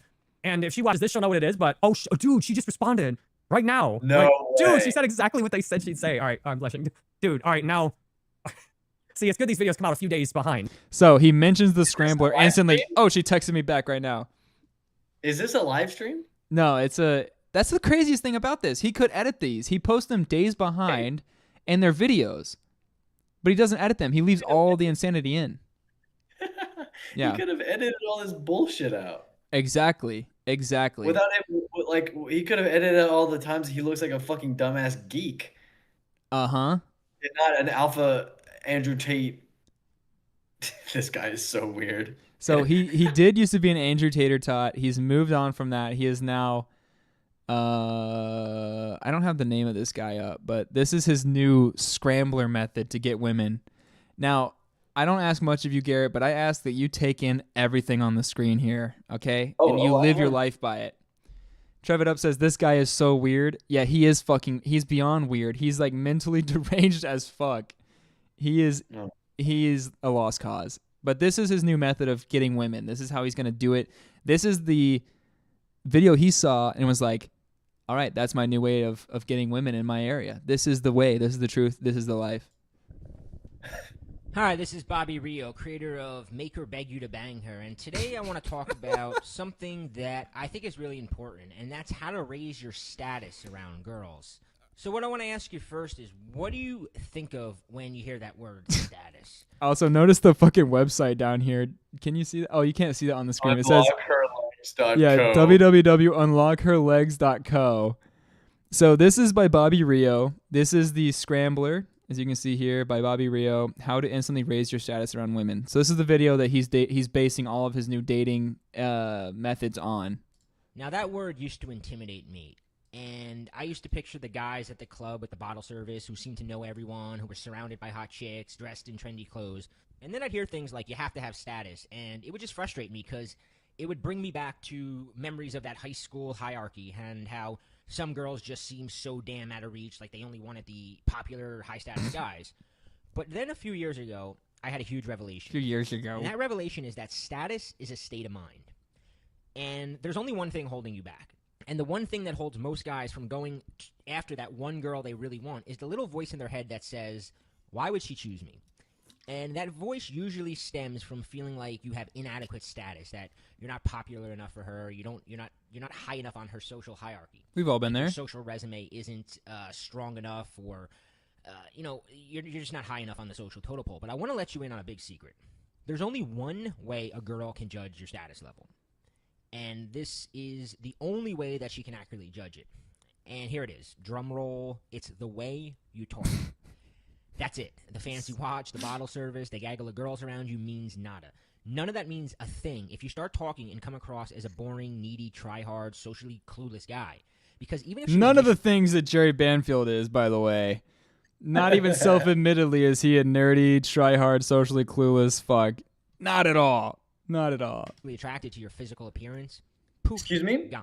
Now, here's the good news. Got it. I have to take this just 1 second. This is the wife. Anyway, mute yourself, please, sir. Okay. All right, guys, we're going to learn how to be an alpha male all on our own. Good thing he's out of here because this is important to just us giga chads. It works both ways. This means that you can be average by all accounts. No awesome job, no jet-setting lifestyle, no gaggle of girls around you, just completely average. But if you start talking to a girl and immediately get on her level and connect with her, flirt with her, banter with her, tease her, challenge her, all the while coming across as completely non-approval seeking, non-needy, completely detached from the outcome of the conversation, that displays more status than a Ferrari ever could. Wow. Now, what I'm about to say is I don't even own a Ferrari. Important. It's a writer-downer. Your value is defined by her experience around you. Always remember that. Your value is defined by the moment she's experiencing. The more fun she's having, the higher your status. The more turned on she is, the higher your status. The more connection she feels, the higher your status. Here's even better news. Having higher status is actually pretty easy. It doesn't require you to be super outgoing or... Okay. Trying to impress, how to simply eliminating things that, so it's about subtracting things from you, not so much adding things to you to make yourself seem interesting. So get rid of trying to impress her. Get rid of trying too hard to be funny. Get rid of being too agreeable or too needy. Get rid of being too interested in uninteresting things about... Wait, what? Being too interested in uninteresting things about her. Okay. Replacing them would be more laid back and flirtatious vibe. To me, this is just saying, be a normal fucking person. And eventually, she might like you if you're kind of cool and interesting. Don't be a tryhard. Don't be a fucking cringe lord. And she'll like you. This is just the most fucking complicated way to say be sort of interesting and be nice. Don't ask about how she ties her fucking shoes. Don't ask about what sort of ceiling tiles she has or has she changed her fucking air vent in her home. Ask her about what she did last summer for vacation. What's she majoring in? What is she like? It's like these fucking nerds go so in depth scientifically about shit that doesn't fucking even exist, where they're like, you gotta do the scrambler method. Scramble her fucking brain up. Make her know even what the fuck hit her. Be the frying pan. Be the drugs to her brain. The PSA where they put the, this is your brain on drugs. Be that frying pan to her fucking little egg brain. Funny or have millions of interesting stories. In fact, all those things can actually hinder you. See, when it comes to having high status, you don't want to be smart conversations, it's really just about eliminating things like trying to impress her, trying too hard to be funny, being too agreeable or too needy, being too interested in uninteresting things about her. That's when So these are basically all things that Jerry Banfield is living his life by now. All right, and this is his experience with the Scrambler, and I think it's paying off. Trevor Up said, "Be the crack she's addicted to." Exactly. By being a psychopath with dark triad tendencies. Exactly. You're fucking getting it, dude. Have you seen Bobby Rios' video? Because you seem kind of on the same wavelength. I think we're gonna get some nice girls, dude. I gotta put this stuff out there. So this is basically the general audience for any of those like how to win friends and influence others sort of books and videos and shit like that. This is the target audience right here. Because like this is what makes this good. Like if you spent 20 minutes watching this, you're looking for a payoff, right? And some of y'all are left, dude. I haven't messaged. We are looking for a payoff, Jerry. Where is it? Sure, the Queen in 2.5 weeks, dude. That's so funny. Like I just messaged the woman I went out with last night, and I just then literally my friend said that her friend is open to a date with me, and then the Queen messaged me back, and now I've got to run the next part of the Scrambler on her, and at the same time though, I have a favor to ask her for, a legit favor. Because who are these podcasts? WATP, big fan. I highly suggest you check them out. Their coverage of this guy is beyond what I can do. They're a great show. Somebody texted me saying they legit pay $500 for the video I sent her. And this is the video of the Queen that I'm so excited about. I really fucking hope he gives them the video of the Queen. We will cover it on this show for all 0 of you to watch. This is a very interesting arc in his story. More interesting than what we'll see he posted today, but it's still very, very interesting. I realized today I need to check with her to see if she's okay. Yeah, of course. He's the fucking last thought before he even was like, I'm gonna sell this for a few days. He's like, oh fuck, I should probably check on the lady who I'm making this video for, that maybe she doesn't want this out there. It has her name and all this fucking private personal shit that they did. Maybe she wants me to check with her. Oh, this guy's a mess. Trevor Up says, this shit legit makes me sick knowing these people exist. I know. And the only way to get better is laughing about it, brother, because these people are unhelpable. Narcissistic personality disorder, borderline personality disorder. I don't even know what else this could possibly be. It is so scary. And the only way to get over it is about laughing about it, because this is like next level insanity. It's so baffling to me, and I've been obsessed with people like this since I found Stuttering John back in the day. One of my favorite LOLCOWS, 10 out of 10 narcissist, like cannot for a fucking second think about his actions and how it might affect others. The lack of empathy in these people is astonishing, and I find it so endlessly entertaining, because for the most part they're hurting, small amounts of people. I guess that is tragic. But these people clearly show that they know, like, oh, eventually this guy's a fucking maniac. The Queen got out of there, and he's still persisting with her. And most people get out of that shit. And it's really sad when you find someone stuck with someone like this, or endlessly toiling for this fucking never-ending fucking need from these people, where they're just like, I need you to do this, I need you to do this, I need you to listen to me. Whatever it fucking may be, whatever type of narcissism, it's so fascinating. And I told Garrett I wouldn't really get on this pedestal on this show, because it doesn't make it any funnier when I'm talking about actual fucking problems people face, but I just can't help it sometimes. It's fucking fascinating. Trevor Up says, the DSM only has 5 versions, but we're going to need version 6 or 7 to come out just to diagnose this guy. Exactly, dude. What the fuck is the DSM? 6, 7. Thank you, Garrett, for that. That's awesome. Really appreciate Garrett Wiley saying 6, 7. Yeah, that's really weird. You have the same name as my friend, my good friend and co-host. Just the first name, though. The last name's kind of fucking surly, if you ask me. With me sending, if she's okay with me selling the video for $500, hell, I'll give her half of the money if she wants it. If she's okay with me selling of course, another second thought. Oh, I'll give her half, I guess. The video, then I would sell it. Like, the only reason I would keep the video I sent to her private is out of consideration for her. Like, to not put any more of her business out there than I've already put out. And it's been in so much. We came in at the end of the Queen's saga with him. He put out everything about it. All their conversations, every time he cried with her in the first 3 days that he met her, all the dates that they've been on, all the things. He's got no filter, to a detriment. At the same time, I'm kind of sad. Like, I felt so much, or I thought I felt so much for the Queen. But like, she texted me back now, and it's become a game in my head. And she said she didn't want to play games. but then she played a whole bunch of games. But see, this is what has been annoying me today. From her point of view, they're not games. They're just how she works. From my point of view, it's all right. So this is a conversation I had on the date last night. The woman I went out with last night, maybe I need a nickname for her. She was talking about how, people used to attribute everything they didn't understand to God. And she was thinking it's funny that people do that with like aliens today. Like, oh, we don't know that. That's aliens. And that's how I look at life. And it's kind of down and sad sometimes. Like life stops feeling magical once you understand how it works. And it's like the more I watch these courses and learn about women and attraction and remember stuff I already knew, love's. All right, sorry, we're going to pause it here. Trev It Up says the DSM, Diagnostic and Statistical Manual of Mental Disorders, is the standard handbook used to diagnose mental health conditions. Oh, wow. That's really fascinating. I would love to get my hands on one of them bad boys. Hey, he's back. Hello. Hey. Hey, cutie. The lady called. Lady called. At any time, if you got to go, just head on out and drive safe whenever you need to. Because we're kind of, I think I didn't mention it, but we might watch Evil Dude Productions, a short film by our good friend, Evil Dude Productions, because I'm feeling like going a little bit long tonight. But we're going to finish up this Jerry Banfield stuff. Yes. Okay. We're going to finish up this Jerry Banfield stuff and move on to that. But for now, this is pretty much the end of it. I didn't even watch the rest of this shit. It's just garbage, but it's just, you get the point basically. So this is his newest video today. This dropped this morning and I couldn't help but add it because it is a sign of a new age in the Jerry story. It's a longer clip, but we're going to, But we are on the edge of a manic break, if not already free falling. This video literally sent me over the fucking roof earlier. It was, it's a new, like I said, it's a new level. 11 years. And it's a brand new fucking level.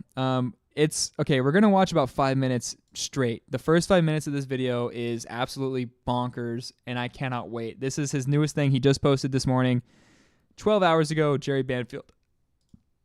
A huge thank you today for my August 17th, 2026 vlog.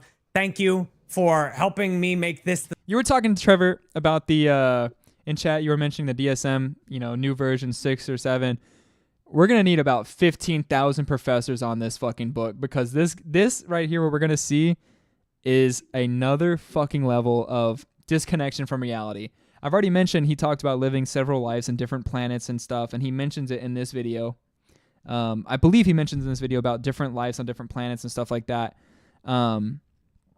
It is, what we're going to see here is purely mentally deranged, and I really, really, really feel bad for his poor kids who have to grow up with this dad. It is fucking insanity. The third YouTube channel that I've had monetized this year. I might not have to move in with my mom now. How exciting. I don't know if she'll let me move in there, but I'm really grateful. Sorry, I laughed over that part. Hold on. 17th, 2026 vlog. Thank you for helping me make this the third YouTube channel that I've had monetized this year. I might not have to move in with my mom now. How exciting. I don't know if she'll let me move in with her, but I'm... I might not have to move in with my mom anymore. I don't know if she'll let me in, but so on and so forth. I heard the same thing last week about I may not have to move in with my mom. That was the title of his video that week, dude. Like, holy shit. And he doesn't even know if she'll let him. It's just a backup plan. It's unverified. Like, how fucking on edge is your life at the tip of falling apart every moment of every day when you don't even know if your mom's gonna let you move in with her? Holy shit. I'm really grateful for monetizing this YouTube channel, and I'm so grateful that all the time you all been spending on these vlogs is amazing. I mean, 18% click-through, 11-minute watch time. Thank you. I am absolutely honored, and I'm going to turn all this stuff on, and I'm going to also... I'm like, did I share any private information there? I don't think so. But maybe we'll just get rid of that background so we don't. Again, always saying the quiet part out loud with this guy. He's like, oh shit, did I show too much right now? Don't share anything we shouldn't share. Like AdSense. Exactly. I love that his background is literally just what he's looking at too. So it's like this weird sandwich reality he's creating for himself where he's looking at his setup where he's filming the video where his setup's behind him while looking at it's like he's so weirdly like he needs to be sheltered by his own reality so bad that he's formed it into like his background and foreground being a sandwich just to like hold him tight. It's insane, man. Even like the subtleties of how his brain works like this where he needs it to Oh God, I don't even have the words to describe the insanity for this fucking guy. Publisher number or any of that. So I'm grateful we are also pretty close on getting the ad revenue. And in the next few days, we're going to get the ad revenue and the subscribers. I'll promote this channel on some of my other ones, and we should be there too. So this has been an interesting 24 hours, and I'm so grateful to tell you about it. All right, so this is where the video goes from 0 to 1,000 miles an hour in the blink of a fucking eye. So hold on to your fucking pants, dude. Tonight, I went to this Alcoholics Anonymous meeting that I used to be a member of, and I shared. I'm gonna tell you what I shared, and then I'm gonna tell you how people reacted. So at this AA meeting, everyone's talking about, yeah, serve God and, you know, do what your sponsor tells you to. You know, kind of a regular meeting, the thing that turns a lot of people off of AA meetings. You know, it feels like a cult. Just do whatever you're told to do. And I got up there and shared. I got up and stood in front of a room full of like 30 or 40 people. I already know before I share, some people are gonna hate what I have to say. And I'm like, I'm getting up there and saying it anyway. Because the theme of the meeting was, yeah, just do what you're told. You know, I used to be so selfish and now I'm so selfless, and whatever God wants, I need to surrender my will. And yes, that stuff has a place and makes sense. But I got up there and I said, yes, when I came in Alcoholics Anonymous, I was a selfish person who had almost no empathy or consideration for other people. And that was. No, I don't. Where has it been? What change have you made that you can use the word "was" there? Was. Exactly. This is all his freeze frames are so good, by the way. This little gopher face is it's amazing. You seem to just have the best luck at cutting it at the best fucking time. Dude, him and Aaron Imholt are Steel Toe Morning Show are the same with like they are trying to pretend to be a human so hard that they think that humans emote every emotion all the time in at 100 times fold, dude.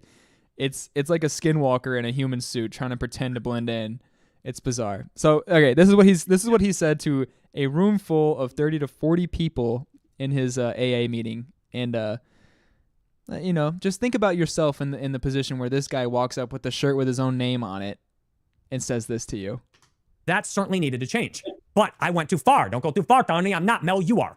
I went too far, and I became this people-pleasing nice guy, victim, all the time. Somebody's always hurting my feelings. And I just get sad and whine and cry like I did with the videos about the Queen. Like, she doesn't like me. Like, just getting sad, whining, and crying all the time, and just acting, oh, I'm so nice, you know, it's all love and light. Like, no, it's not. Quit lying. Like, nobody is all nice and all love and light. Everybody has nasty dark sides to us. And some of it's just interpretation. And Garrett, you don't have a nasty dark side to you, do you? I do. Does it look like this, where you're in your custom-made kennel? Constantly making. It seemed like he made a pop culture reference there. Yeah, what was that? I don't know what it was. It seemed like it was one of those, but also it could have been just a spasm where he loses his train of thought and just spasms like he did it in the last video we watched. Yeah, last week.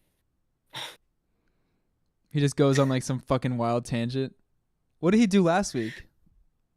Pulling that shit up. What the fuck? I just saw what you pulled up, okay? Fucking asshole. Oh, yes. Okay, Anyway, we'll move on because clearly that's not what was the focal point of what I was talking about. I also love that he's blaming everybody else for being a bitch and getting his feelings hurt all the time. He's like, everybody's hurting my feelings all the time. Why should I be nice and careful to all these people that are always hurting me? Dude, that's your problem, dude. You're a soft little baby. Like, you can't handle people telling you that what you're doing is wrong and that hurts your feelings. That's not their fault. You're insane.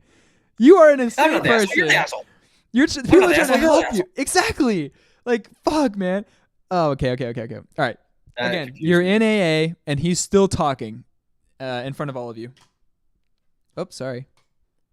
So I got up and shared. I said, I went too far and turned into this, oh, I'm so selfless. And I'm like, if I have to choose between being a selfless person who just gets used by others and that I'm trying to serve God all the time, but for some reason, God always seems to be telling me what to do through other people who for some reason seem to know what God wants me to do better than I do. So I said that I'm swinging back. If I got to pick between selfish and selfless, I'm going to be selfish. If I have to choose between being this groveling person who's just trying to serve other people all the time, or I'm going to get what I want to, I'm going to focus on getting what I want. And I don't need to pray to any God because I am a higher power. This is my universe. And when I feel upset, I pray to myself. I say, you've got this, buddy. I don't need to worship some outside entity because all the power is within. And I mean, do you have any thoughts on that before? Dude, this one AA meeting caused him to just throw away his whole religion. Yep. Yeah, Yeah. this religion has a lot of merit and it's understandable, and then just completely shits on it, throws it all away. Because he got dumped by a girl who was and now religious. praises himself as God. Yeah. Oh my God, dude. I love that. Like, he hasn't gone to this AA group in months, and this is his intro back. This is his first day back by Braid. Great song. This is it. This is his grand entry. Fuck all you. You're wrong. I'm God. This is my universe. I pray to me. And I said, everybody is everybody comes and goes. Everybody's In my what? Everybody's what? Everybody's who? identity because all the Everybody's power trans? is within. And I said everybody is trans, everybody comes What? and goes in my life. I didn't Everybody, know even that. family, pass on, are born, everybody comes and goes. I am the only constant. So I pointed at the wall and I said, my step 10 is easy now. I will never Dude, what a self-centered view of the universe. I am the only constant. Holy shit. No, you're a fucking psychopath. You know other people exist and have the same brain as you, maybe even smarter. Holy shit. Maybe. Holy shit. Oh my God, he's helpless. He's helpless. Moving in with his mom won't even help. He's fucking helpless. Get some more shirts, buddy, because they're all you're going to have on the streets in a few months when this fucking... Oh, Trev it up. I should mention, he is on $600,000, if not more, of debt, borrowed money to live this fake influencer lifestyle, and he's still borrowing money from the bank and getting other loans and stuff constantly to live this lie because he believes in manifesting. never make myself wrong for anything ever again. Everything I do is right. And I try and consider other people as much as possible in what I'm doing. But everything I do is right, and I will never guilt or shame or remorse myself over anything I've ever done or will ever do again. Holy shit! He's lost his mind. This is the beginning of the dark Jerry story, dude. This is evil Jerry. When did he post? He posted this morning? This was this morning, so realistically, probably 3 days ago. Because he has a backlog. People fight me. I want to fight him right now. Dude, oh my God, he's fucking insane. Nonsense. He's insane. More this nonsense. Everything I do is done to take care of and love myself. And I said, I don't come to AA meetings for other people. I come because it's good for me to stay sober and try and help someone else. Because what happens if you're, I'm just coming to AA to help everybody else. Well, what happens when everybody else is nasty to you? What happens like at this meeting when people try and tell me that I shouldn't share the way I shared? Oh, some newcomer girl got upset because I was talking, she says I was swearing too much. But what actually happened according Okay, this is interesting because his old sponsor quit on him. They were like, I can't do this anymore. Because I'm sure he was abusing that and calling them whenever he's like, the queen is being mean to me, or whatever the fuck. And so his old sponsor quit on him. This is the kind of like a weird side rant relating to that. according to me, is I was talking about that I was sober 10, 11 years, and I was afraid and getting close to cheating on my wife. And He did cheat on his wife. He did. He cheated on his damn wife. He did. And he thought about it. He made videos about how he wanted to cheat on his wife with a lesbian at the fucking yoga studio who had no interest in him whatsoever because she was happily married to another beautiful lesbian woman, I'm sure. You did this. If you're the only thing that's constant, at least constantly own up to your fucking actions, Jerry. talked to my sponsor about that, and that's the part where she got up and left. Because in my opinion, based on her behavior, she more than likely did a bunch of cheating that she felt bad about. So when I'm talking about Oh that, my she gets God. triggered, walks out, but she didn't want to say that. So then she says that, oh, he was swearing too much. And then people come at me for swearing too much when there's nothing against the rules of that group for swearing. And that people try and tell me that I should share different. And then I'm scaring newcomers out. And I tell them that they can reconsider their position, and I will not alter how I'm sharing at all. I'm proud of how I'm sharing, and how I share is heartfelt and saves lives, and their opinion means nothing to me. I laugh in their face when they tell me I should do something different. And Whoa. Rewind. How far back you want me to go? Saves lives? Yeah, dude. Yeah, no. I get some can, but he's saying he guarantees. That's the way it sounds.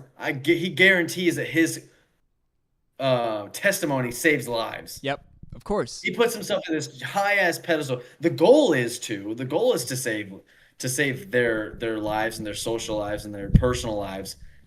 But you can't say that you guarantee you do it. You do it for them. It's What a is this selfless flip-flop act.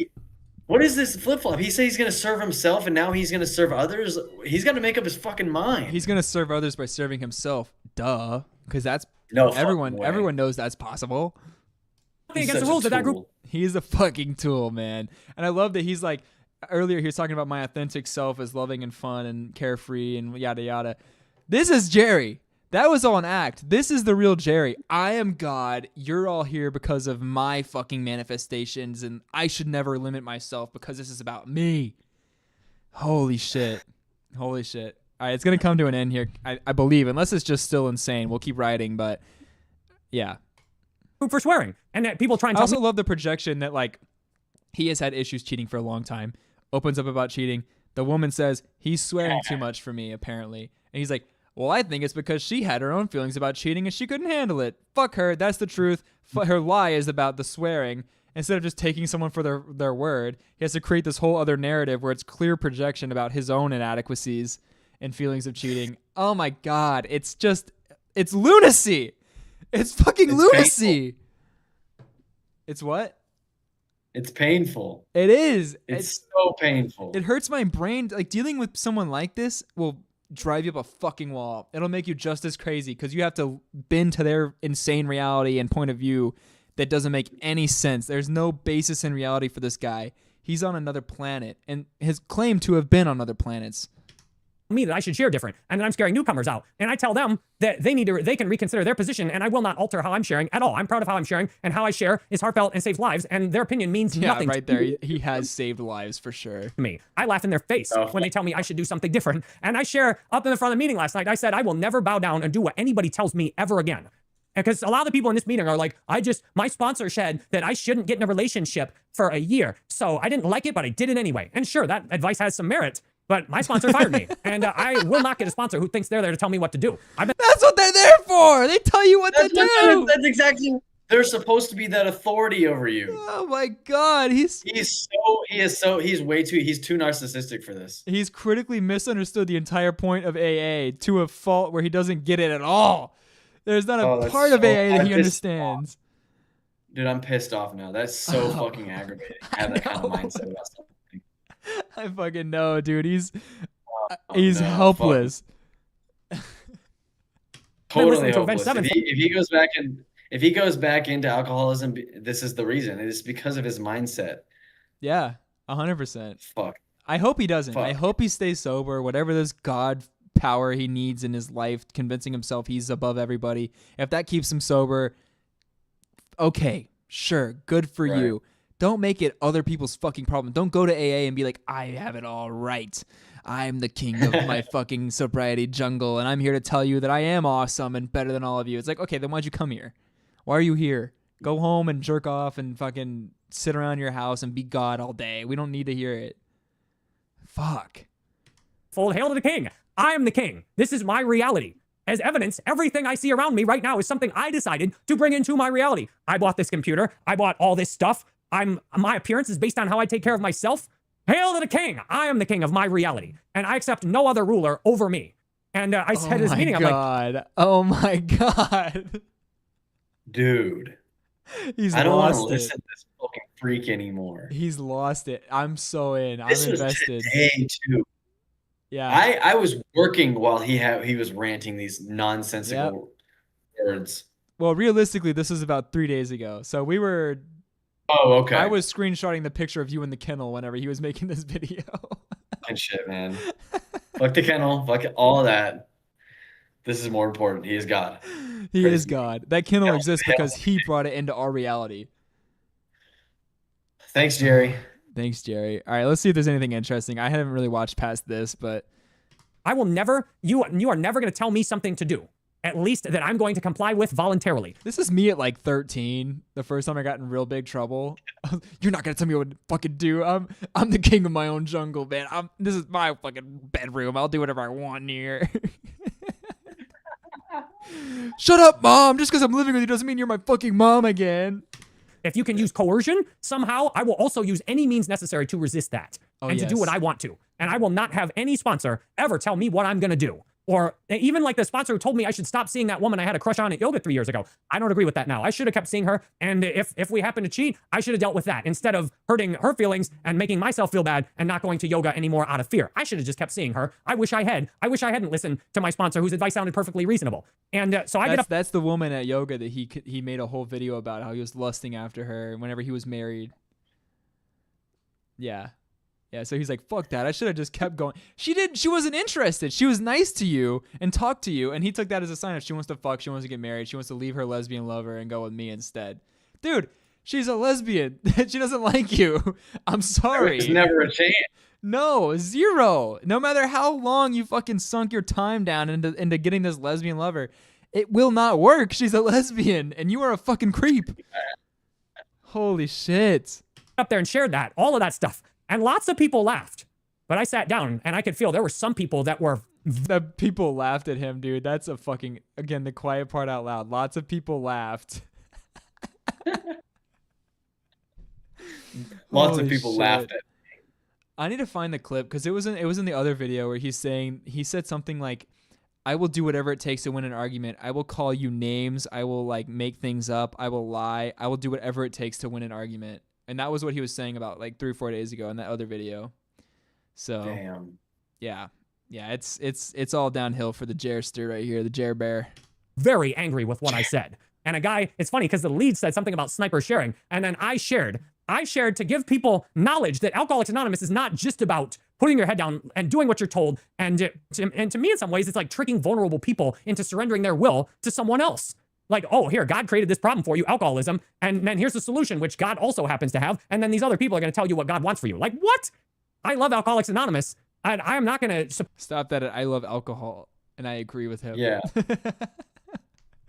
Yeah, you didn't need to go any further because the rest of it would have been a fucking lie. He doesn't like Alcoholics Anonymous. Nope.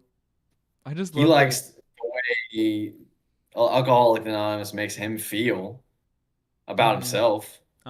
Powerful and more knowledgeable than other people who are struggling at their lowest point. He likes to feel better than them. Trev It Up says, this is what coping beyond embarrassment looks like, and you're 100% right. This is coping beyond like logical thought. This is coping beyond grounding in earth and in time and space that we all inhabit. This is like beyond anything that any logical sane person has ever experienced. This is next fucking level. Support these narratives that, you know, your sponsor is going to play. I love that he disavowed his entire religion because he was like upset. All right, we'll give it another minute or two and see if we'll go to the end of this chapter here. And if there's anything good, I'll put it in the next video or next week's video. But we'll go to the rest of this section here, and then we'll call it a night for everybody back home. God over you, and that you should basically surrender all your power because I know better. If you surrender your power, then somebody else is going to have power over you. And he knows better than God, basically, is what he's saying. I'm about helping. No, he is God. So all hail to the King. He is God, and so he can't. It's kind of a paradox. He can't know more than himself because he is himself. It's almost like something that a perfect God wouldn't come up with such an easy loophole to point at, that he knows better than himself, but he doesn't know better. That's almost imperfect, like that, almost imperfection. I don't know if Jerry's God anymore. I'm starting to second guess my religion. No. Jerry is God. Jerry's God. He knows all the answers. And I'm sure in the rest of this section, we're going to learn all the rest of the answers and how to pray. Helping people be empowered. That's my purpose here, to help you find your true power. I want powerful individuals who can stand up against hypocrisy, who demand the truth, who create reality, not compliant bots that do whatever they're told and believe whatever they're told to believe. That's what I offer. That's why I'm here, and I must lead by example. And I acknowledge... Wait, that's what he offers. Is he leaning towards a cult, like, deity ship? I'm saying. I think so. I think that he's going down the cult leader route. Wait until, I guarantee by a week from now, his Jerry Banfield school will have, like, some sort of esoteric, element to it that's going to be leaning more and more towards the cult leader mindset. Because this is it. This is the cult leader mindset. Absolutely. 1,000%. Over the last few years, I lost a lot of my power. And that's one reason my ex-wife divorced me and found me unattractive, is because I had grown into this weak, groveling man that tried to just people please and get everybody to get along. And that she wasn't attracted to that anymore. And now I'm getting back into who I was before she met me with a bit more empathy and consideration of others. And what? What is he talking about? What is he saying? It's nothing. His ex-wife left him for this exact reason. You're fucking crazy, Jerry. Look at me. Jerry, look at me. You are insane. You're an insane person. Get fucking help, dude. You're crazy. You have it all wrong. You're insane. Your ex-wife left you because you're fucking nuts. Okay. Just had to get that out there. All right, let's continue to the end of this section. And the power when I shared that last night, I felt like just a huge energy. Like I was the only memorable part of that meeting for most people. Maybe people remember their shares, but like I was the most interesting and alive part to that meeting. I broke people's trance. People go to do so many things in life. Yeah, he was the most interesting part of the meeting, I'm sure, yes. I can't 100%. keep watching that, man. That is such a horrible attitude to have about something that's beautiful.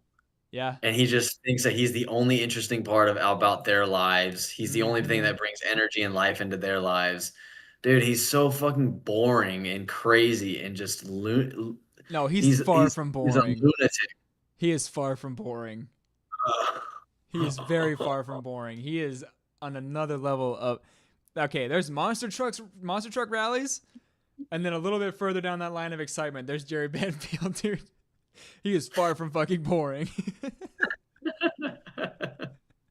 This guy is fucking insane. Oh, shit. Trevor Up says, holy shit, and that is the only response you can ever have to watching a Jerry Banfield clip is holy shit. Yep. All right, guys. Thank you so much for watching this episode of Wratt Starr Bizarre. We will be back next Thursday with a brand new episode. All right, September is a little bit dicey for us, guys. Give us a break. We'll be back in October, back to our regular schedule. I believe Thursday nights will be consistent. But yeah, next week we'll be here, same place, same time, 6 p.m. Thursdays. Be there, be square. Blessings to the righteous, curse the wicked. Praise Jerry. Praise Jerry. Bye, everybody. Praise Jerry.